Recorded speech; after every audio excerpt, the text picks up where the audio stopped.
고린도전서 10장 31절 말씀입니다. 고린도전서 10장 31절 말씀 우리 한 절입니다. 우리 함께 읽도록 하겠습니다. 그런즉 너희가 먹든지 마시든지 무엇을 하든지 다 하나님의 영광을 위하여 하라. 아멘. 오늘 이 말씀 가지고요, 세상에서 그리스도인으로 살기 말씀의 제목 가지고 함께 우리 말씀을 나누고자 합니다. 여러분, 새벽에요, 여러분 질문하는 거 별로 안 좋아하시는데 이 질문을 한번 시작해 보고자 합니다. 자, 우리는 교회 안에서 그리스도인입니까? 아니면 세상에서 그리스도인입니까? 여러분 스스로에게 한번 질문해 보시기 바랍니다. 이 질문을 여러분 가슴에 새기시고요, 한번 계속해서 나는 과연 그냥 교회 안에서만 그리스도인인가? 아니면 세상에서 그리스도인인가? 자, 그리스도인이라는 이 명칭은요, 성경에서 구체적으로 어디서 어떻게 시작됐다라고 명확하게 제시는 하지 않습니다. 그런데 헬라어로 크리스티아노스라는 라고 부르는데요, 이 뜻이 뭐냐면 그리스도에게 속한 사람, 그리스도에게 속한 사람이란 뜻입니다. 그래서 예수를 믿는 사람들이 그리스도와 같아서, 그래서 그리스도에게 속했다고 해서 그렇게 불려졌습니다. 그래서 이 초창기 이 그리스도인이라는 이 명칭은요, 자랑스러운 명칭이 아니었습니다. 불명예스러운 명칭이었습니다. 왜냐하면 유대인들이 예수를 따르는 무리들을 예수 이단이라 그랬거든요. 그들을 부르면서 이렇게 시작됐다고 이야기를 전해지고 있습니다. 그래서 그렇게 명예스러운 이름은 아니었습니다, 처음에는요. 근데 이제 신약에 보면 3번 정도 이 그리스도인이라는 정확한 단어가 나오는데요. 첫 번째는 사도행전 11장 26절에 보면 안디옥에 있어요. 안디옥에 데려와서 둘이 교회에 1년간 모여 있는 큰 무리를 가르쳤고, 제자들이 안디옥에서 비로소 그리스도인이라 일컬음을 받게 되었다. 11장 26절이고요. 또 사도행전 26장 28절에 보면 나를 권하여 그리스도인이 되게 하려 하는 도다. 또 사도행전에서 이렇게 2번 나오고, 나머지 한 번은 베드로전서에 나옵니다. 이 말씀 우리 함께 읽겠습니다. 만일 그리스도인으로 고난을 받으면 부끄러워하지 말고 도리어 그 이름으로 하나님께 영광을 돌리라. 아멘.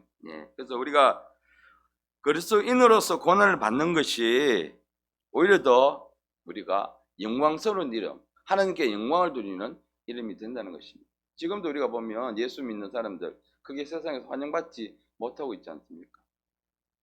옆에서 자꾸 예수 믿으러 가라고 하니까 사람들이, 예수 믿는 사람들 진짜입니다. 진짜 예수 믿는 사람들은 크게 세상에서 환영을 받지 못하고 있습니다. 그래서 이 호칭이 처음에요, 신자들이 아닌 다른 사람들로부터 밖에서 불려들기 시작했는데 차츰 이게 일반화되면서 나중에 신자들 스스로, 우리 스스로가 믿는 사람들이 스스로, 예수 그리스도를 따르는 사람들이 스스로 이 그리스도인이라고 불러지게 되었습니다. 그래서 당시 이 유대인들이 예수 믿는 사람들을 나사렛 이단이다. 사도행전 2장 45절을 보면 우리가 보니 이 사람은 전염병 같은 자라.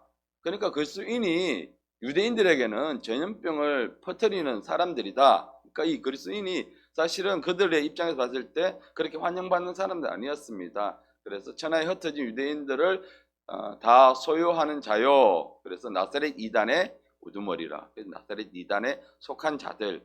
그래서 그들을 그리스도인이라 했습니다. 그러니까 유대인들이 봤을 때에 예수나 사람을 전하는데 이 사람들이 우리가 이단으로 취급하는, 지금으로 말하면 그들 입장에서는 신천지나 구원파나 통일교나 여러 가지 우리나라에 이단이 참 많이 있습니다. 그런 사람들, 그런 무리들처럼 보였다는 것이죠.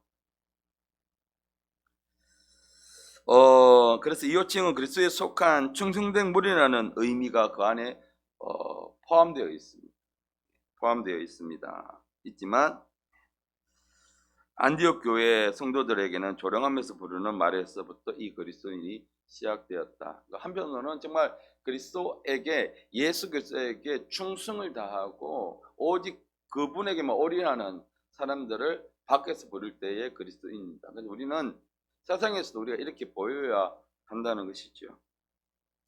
여러분, 우리나라에 이제 기독교가 들어오면서 교회 다니는 사람들을 우리나라에서 어떻게 불렀느냐? 많이 그렇게 불렸죠. 예수쟁이. 예? 혹은 이 단어 들어보셨습니까? 야소라는 말.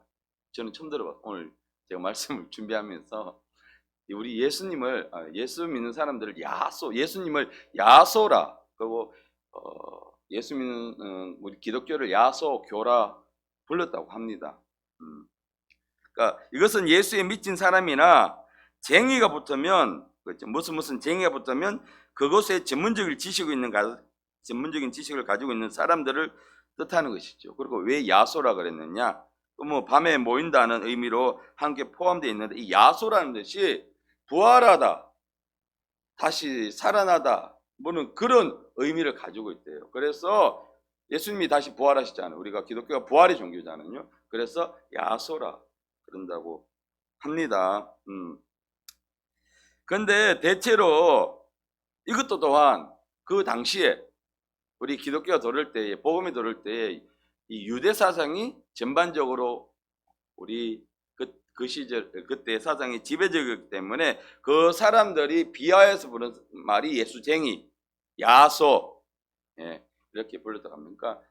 이 그리스도인이나 그때 이렇게 우리를 예수쟁이라 불렀던 시작은 비하하면서 약간 낮춰 부르는 그런 의미로 우리에게 불려졌습니다. 여러분, 참 공교롭게 이 시기에 여러분 지금 야소라는 영화가 인터넷에 개봉이 되었습니다. 야소. 그래서 교회에서도 한번 이 영화를요 지금 함께 볼 수 있었으면 좋겠습니다. 이게 어떤 내용이냐면요, 한국 기독교의 미랄이었던 토마스 선교사님, 그 이야기 아시죠? 성경책을 나눠주면서 그로부터 시작해서 우리나라에 성경이 들어오기 시작했고요. 그리고 토마스 선교사의 선교사와 존 로서 선교사님의 한글 성경 번역 사건, 그리고 1907년 평양의 대부흥의 이 중심이 모티브가 되었어요. 이 영화가 만들어졌습니다. 그래서 이 영화는 최초의 한글 성경, 예수 선교, 누가복음 서 등 한국 기독교사의 주요 사건을 통해서 조선 땅에 전해진 그리스도의 복음을 이야기하는 그 영화가 바로 이 야소라는 영화입니다. 그래서 우리는 계속 우리 예수님의 영화를 하면 이스라엘의 배경이나 중동의 배경이나 이런 부분의 배경이었는데, 우리나라에서 기독교가 어떻게 전파되었고 난지를 이 영화로 제작을 했습니다. 러닝타임은 한 22분 정도 되는 것이고, 지금 유튜브에 여러분 검색하면 이게 볼 수가 있습니다. 이 주요 내용이 어떤 내용이냐면요, 낙마사고로 사경을 헤매던 한 사대부 장손이 집안의 종 아이가 받아온 성경책을 접하게 되면서 이 낙마사고로 누워있던 이 사람이 다시 일어나는 이야기를 그린 이 영화입니다. 그러니까 성경을 통해서 우리 예수님을, 야소를 알면서요,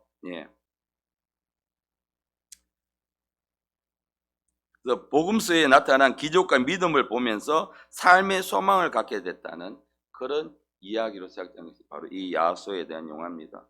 그래서 참 하나님께서 왜 이때에 정말로 지금 사회는 더 악해져 가고 또 혼란스러워 가는 이때에 또 이 영화를 하나님께서 만들게 하셔서 사람들이 접하게 하시는지 우리는 이 영화를 통해서 한번 더 진지하게 살펴볼 필요가 있는 것입니다. 여러분, 그래서 이 영화처럼 우리는요, 사람들이 불리는 것처럼 예수에 미친 사람들이 되어야 됩니다. 그런데 세상 사람들은 뭐 제외하고 우리 믿는 자들도 점점 어디 미치느냐? 예수에 미치는 것이 아니라 세상에 미쳐가고 있습니다. 물론 미친다는 것은요, 나쁜 뜻은 아닙니다. 그것에 올인한다는 것이요. 그것에 우리는 예수에 미친 사람이 되어야 되죠. 예수님께 올인하는 사람이 되어야 되는데, 우리 성도들도 점점 세상 것을 얻기 위해서 그냥 목적이 달라지고 바뀌어지는 그런 삶을 살아가고 있는 것이죠. 여러분, 이제 우리 첫 번째 질문을 돌아가서, 여러분은 우리는 세상에서 그리스도인입니까? 아니면 교회 안에서 그리스도인입니까? 답은 무엇입니까? 답은 둘 다죠. 둘 다죠. 교회 안에서도, 우리 공동체 안에서도 그리스도인이고, 그러니까 우리가 교회 안에서만 그리스도인이 아니라 세상에 나가서도 우리는 그리스도인이 되어야 하는 것입니다. 그래서요, 자, 제가 말씀을 보다가 그리스도인은 그리스도인이다. 그렇죠? 그리스도인은 그리스도 안에 있는 사람이다. 그런 의미가 있습니다. 즉 예수 안에 있는 사람들이란 뜻이죠. 그래서 우리는 세상에서도 뭘로 살아야 되느냐? 그리스도인으로 살아야 하는 것입니다.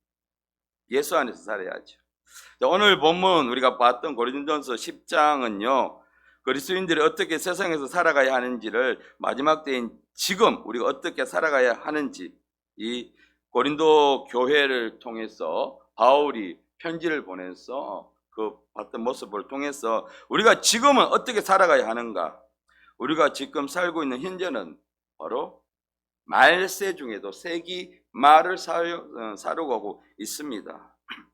그런데 우리는 정말 이게 세기 말인가를 깨닫지 못하고 있습니다. 왜냐?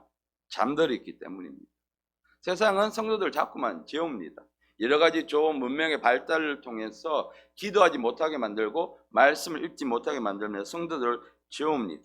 잠들게 만들지요. 잠들어 있으면 위기가 와도 어떡합니까? 깨닫지 못합니다. 그래서요, 이 사도 바울이 고린도 교회에 이 편지를 보내면서 오늘 본문이 10장에서 뭘 하지 말았냐면 가장 먼저 우상 숭배에 대한 부분에 대해서 이야기를 합니다. 그래서 출애굽 사건의 실제적인 예를 들면서 10장을 전체를 읽어보시면 이 출애굽 사건을 통해서요, 예를 들어서 적극적으로 그 우상 숭배에 대해서 깨어 있어야 한다고 이야기를 하고 있습니다.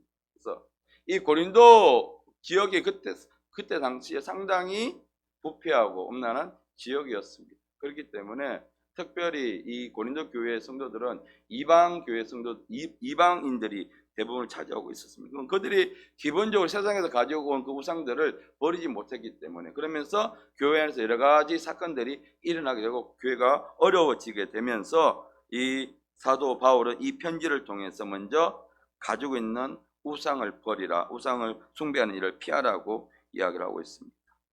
그래서 고린도전서 10장 11절 말씀은 그들에게 일어난 이런 일들은 본보기가 되고 또한 말세를 만나 우리를 깨우기 위하여 기록되었느니라. 아멘.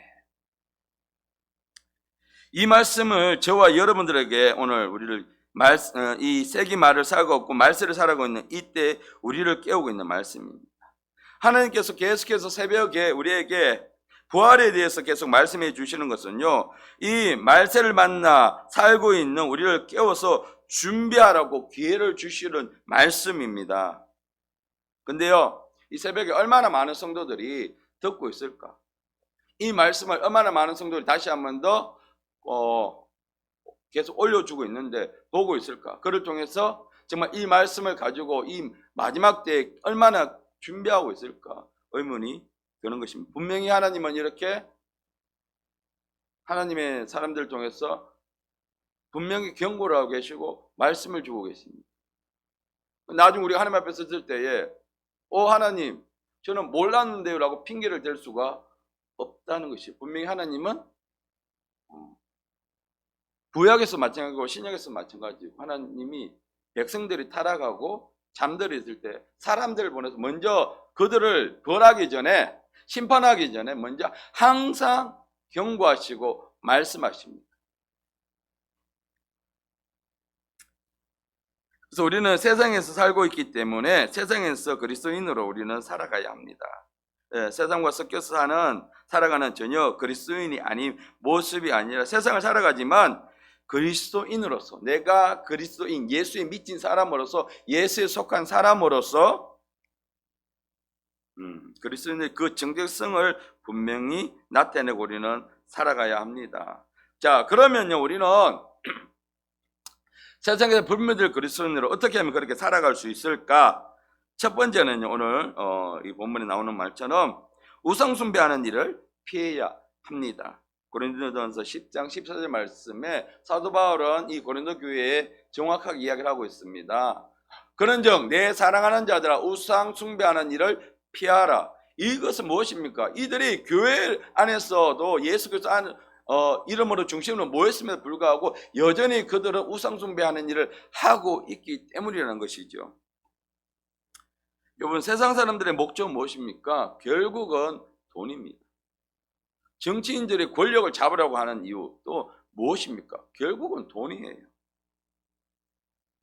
그리고 높은 지위에 오르려고 하는 것도 나는 명예, 돈 필요 없고 결국은 따져보면 다 뒤에 돈이 목적입니다. 세상은 돈으로 달려갈 수밖에 없습니다. 돈이 권력이 될 수밖에 없습니다. 여러분, 국회의원 선거할 때 뭘 합니까? 돈을 하지 않습니까? 돈이 없으면 선거를 못 합니다. 돈이 있어야 권력을 잡습니다. 그래서 돈이 전부고 돈이 목적이고 돈이 삶을 주관하고 있는 것이 세상입니다. 즉 이것이 우상이라는 것이죠. 여러분, 내 삶의 주인이 되어 있는 것, 우리는 한번 생각해 봐야 합니다. 내 삶의 주인이 되어 있는 것, 내 삶이 무엇을 중심으로 돌아가고 있는가, 그것이 우상이라는 것이죠. 이스라엘 백성들이 모세가 시내산에 올라가서 하나님을 만나고 있을 때에 아무리 기다려도 모세가 내려오지 않을 때에 그들은 어떻게 했습니까? 기도하고 기다렸습니까? 금식하고 기다렸습니까? 그렇지 않지요. 출애굽기 3장 24절에 보니까 함께 읽겠습니다. 아론이 그들의 손에서 금고리를 받아서 부어서 조각칼로 새겨 송아지 형상을 만드니 그들이 말하되 이스라엘아 이는 너희를 애굽 땅에서 인도하여 낸 너희의 신이로다 하는지라. 아무래도 내려오지 않으니까 어떻게 됐습니까? 이 일로 인해서 하나님을 대체하는 것을 만들었습니다. 누가? 이스라엘 백성들이요. 그러니까 이 일로 통해서 이스라엘 백성들이 어떻게 되었습니까? 하나님의 진노를 받게 되었죠. 그래서 진멸될 위기에 처했지만 모세의 중재를 통해서 진멸은 면하고 그 중에 한 3,000명 가량이 죽임을 당하게 되었습니다.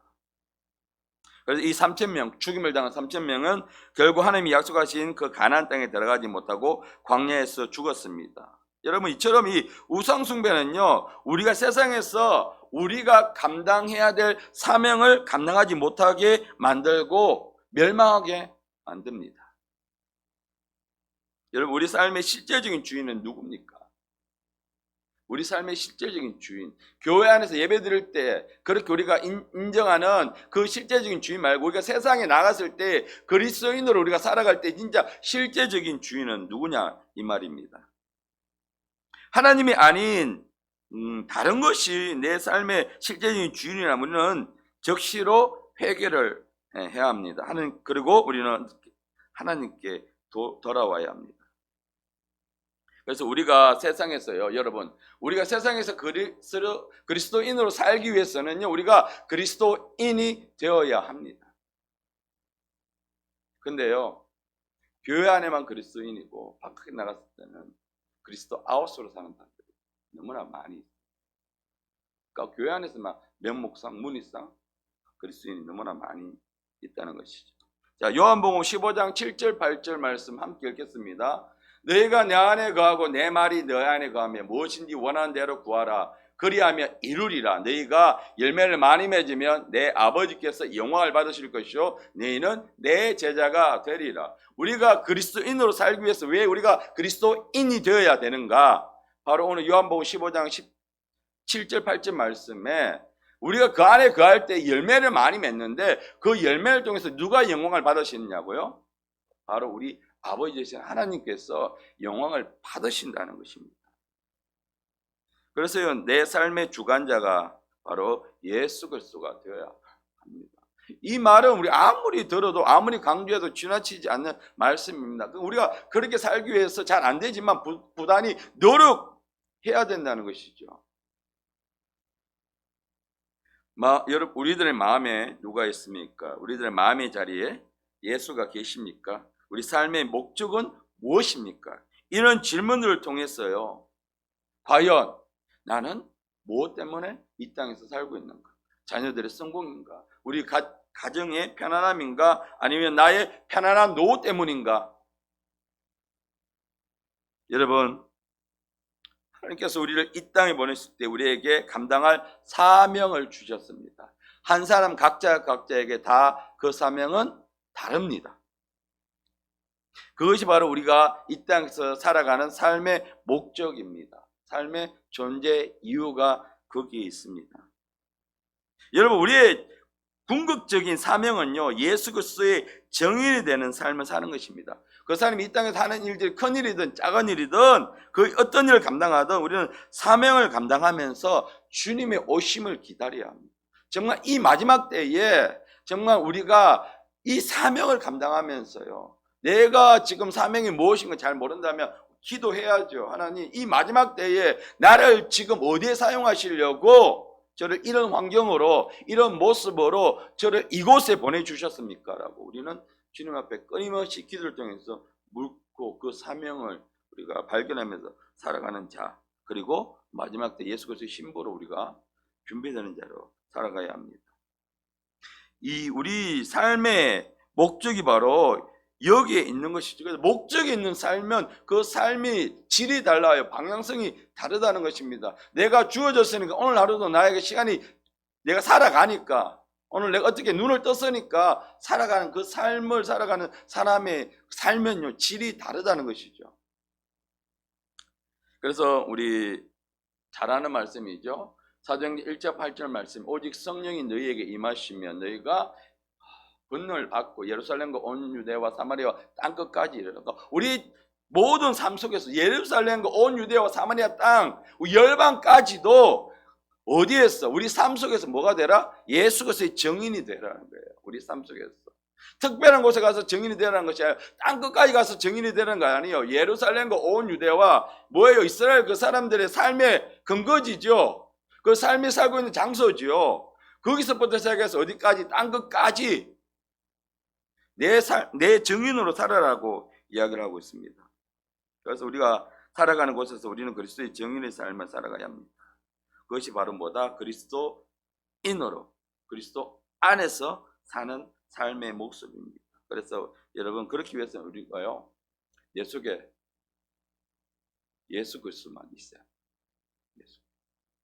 자, 첫 번째는 우상 숭배하는 일을, 우리가 세상에서 그리스도를 살기 위해서는요, 예수가 내 삶의 중심이 돼요. 두 번째는요, 두 번째는 무엇입니까? 다른 사람의 유익을 위해서 우리는 사는 사람입니다. 고린도전서 10장 24절 말씀 함께 읽겠습니다. 누구든지 자기의 유익을 구하지 말고 남의 유익을 구하라. 그리스도인들은 자신을 위해서 사는 사람들이 아닙니다. 예수님께서도 자신을 위해서 아무것도 취하지 않으셨습니다. 인자가 머리 둘 곳이 없다. 세상 사람들은요, 자신의 목적에 따라 사는 사람들입니다. 예. 자기의 유익을 위해서 사는 사람들이에요. 선을 행하는 사람들이 참 많아요. 그리스도인보다 더 착하게 살고 더 선을 많이 나누고 더 많이 나눈 사람들이 많아요. 그런데요, 그 사람들은 결국 자기의 양심에 따라서 그것이 선하기 때문에, 그 하는 일이 선하기 때문에 자기 양심을 따라서 사는 사람들이에요. 그것이 자기 양심이 옳다고 판단되기 때문에 그렇게 하는 것이죠. 모든 것이 자기가 기준이 된 것입니다. 그것이 그 사람에게 유익하기 때문에요. 그것이 그 사람에게 유익되지 않다면 안 하죠. 세상 사람들. 그러나 우리 그리스도인들은요, 자신이 기준이 아닙니다.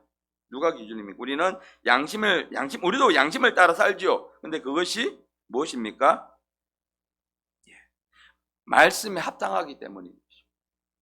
우리는 말씀을 따라 살아가는 사람들이에요. 말씀이 우리 삶의 기준이 되어야 합니다. 그래서 우리는 말씀을 많이 읽어야 돼요. 제가 요즘 도전을 받고 있는 게 극등방송에 6시쯤 하는 그 프로가 있는데요. 거기에서 신앙의 고수를 찾아라 이런 프로가 있는데 나오는데 듣는데 보니까 한 달에 성경을 읽독하시는 분들이 나오시더라고요. 제가 얼마나 도전을 받는지 몰라요. 한 달에 일독이 한 달에 1년에 일독이 아니라 제가 정말 사역자로서 얼마나 부끄러운지 모르겠어요. 제가 지금 도전을 받고 있습니다. 우리는요 삶의 기준이 말씀이 된다고 외치지만 말씀을 안 읽어요. 하루에 한 장 읽는 것도 저도 그렇게 생각했어요. 한 달에 하루에 한 장 읽는 꼬박꼬박 읽는 거 얼마나 힘들까. 우리가 말씀을 기준을 따라 산다면서 말씀을 읽지 않고 있지. 그래서 우리는 말씀을 많이 읽어야 합니다. 그리고 말씀을 묵상하고 암송해서 항상 말씀이 내 안에 살아 있어야 합니다. 꿈틀꿈틀 되어야 한다는 것이죠. 그래야 우리가 말씀을 따라 살아갈 수가 있습니다. 그래서 히브리서 4장 12절 말씀 보면 하나님 말씀은 살아 있습니다. 살아 있단 말이죠. 그래서 우리의 혼과 영과 관절 고수를 갈라놓는단 말이에요. 그리고 그 말씀을 통해서 내 마음에 품은 생각과 의도를 판단하시고 밝혀내신다고 하셨거든요. 그러니까 이 말씀의 기준이 돼야 내가 하는 일이 내 생각의 기준이 안 된다는 것입니다. 말씀이 살아있을 때 우리는 자신의 유익을 구하는 사람이 되지 않습니다. 자, 그래서 첫 번째는요, 우상숭배하는 거. 우리는 버려야 되고. 두 번째는 다른 사람을 위해서. 자신의 유익이 아니라 다른 사람의 유익을 위해서. 이렇게 살아갈 때 내가 굳이 내 마음 나는 그리스도인으로 착하게 살아야지, 배려해야지, 나눠야지, 그렇게 하지 않더라도 우리 삶이 그렇게 된다는 것이죠. 자,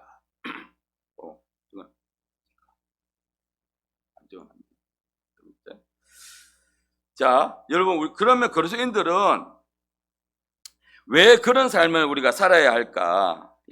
왜 이런 삶을 우리가 나눠주고 우리가 이렇게 다른 사람의 유익을 위해서 살아야 할까? 바로 그것은 사랑이신 하나님이 우리 안에 살아 계시기 때문입니다. 방금 봤던 요한일서 4장 16절 말씀 함께 읽겠습니다. 하나님이 우리를 사랑하시는 사랑을 우리가 알고 믿었노니 하나님은 사랑이시라. 사랑 안에 거하는 자는 하나님 안에 거하고 하나님도 그 안에 거하시느니라. 아멘. 사랑이신 하나님께서 우리 안에 거하시기 때문에 내 힘으로 내가 이렇게 살아야지 하지 않더라도 그분이 우리 안에 살아 계시기 때문에 그분은 사랑이시기 때문에 우리가 그렇게 살아갈 수밖에 없다는 것입니다. 그래서 그리스도인은요, 그리스도 안에 있어야 합니다.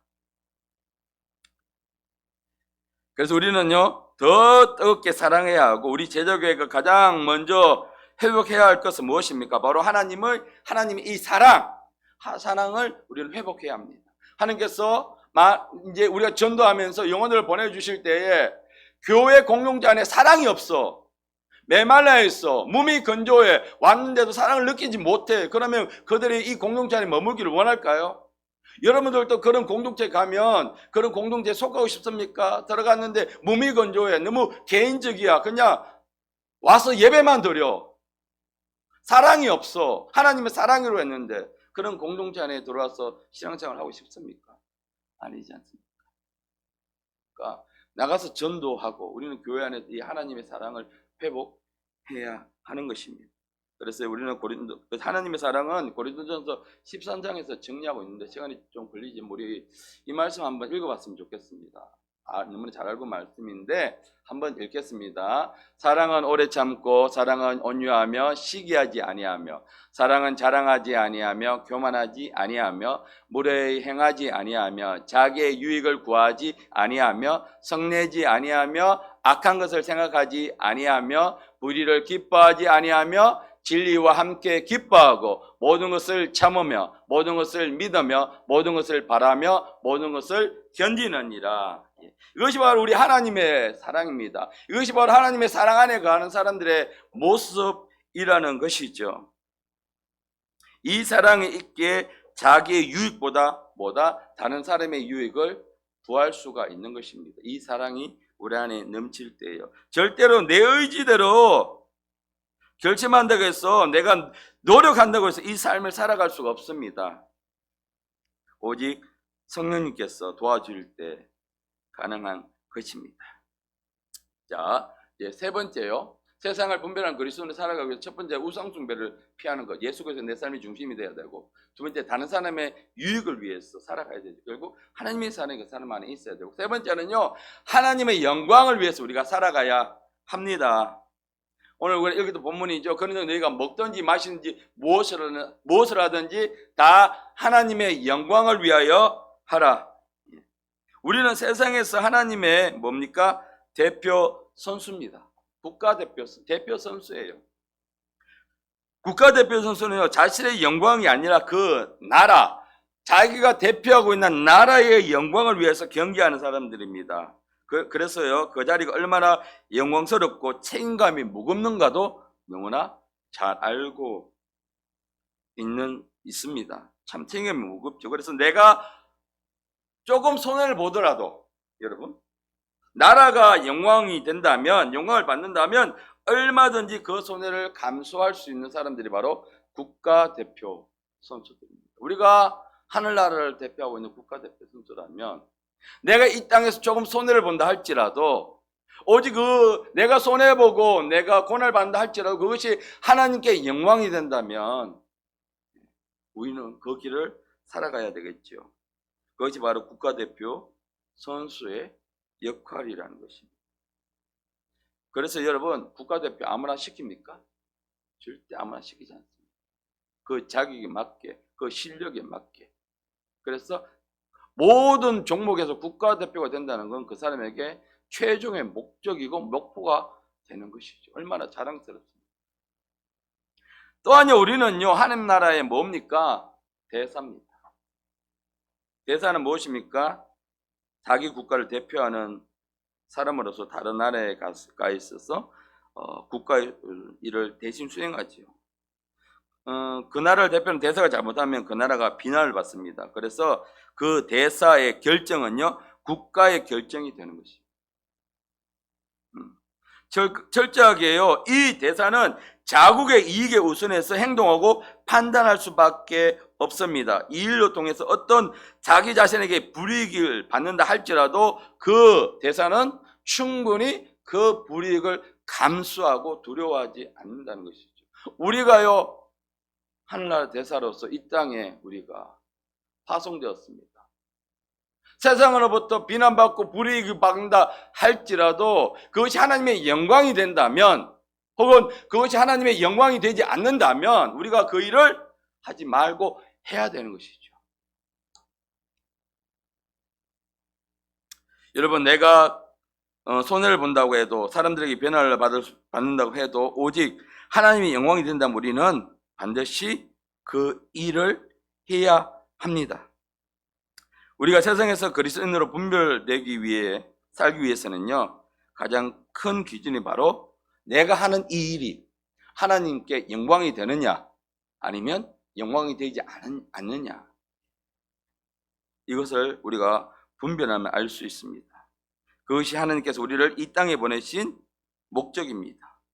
그러면요, 우리가 어떤 이 일에 대해서, 성경에는 이 일을 하라 하지 마라 구체적인 말이 없는데 그거 볼 필요 없죠. 뭘 보면 됩니까? 이것이 일을 해서 하나님께 영광이 되면 일을 하면 됩니다. 근데 일을 해서 하나님께 영광이 되지 않고 오히려 더 하나님의 이름 앞에 우리가 먹칠을 하게 된다면 즉시 그 일은 중단하면 되는 것입니다. 자, 말씀을 마무리합니다. 하나님의 영광을 위해서 사는 사람은 하나님께서 뭐 하십니까? 책임지십니다.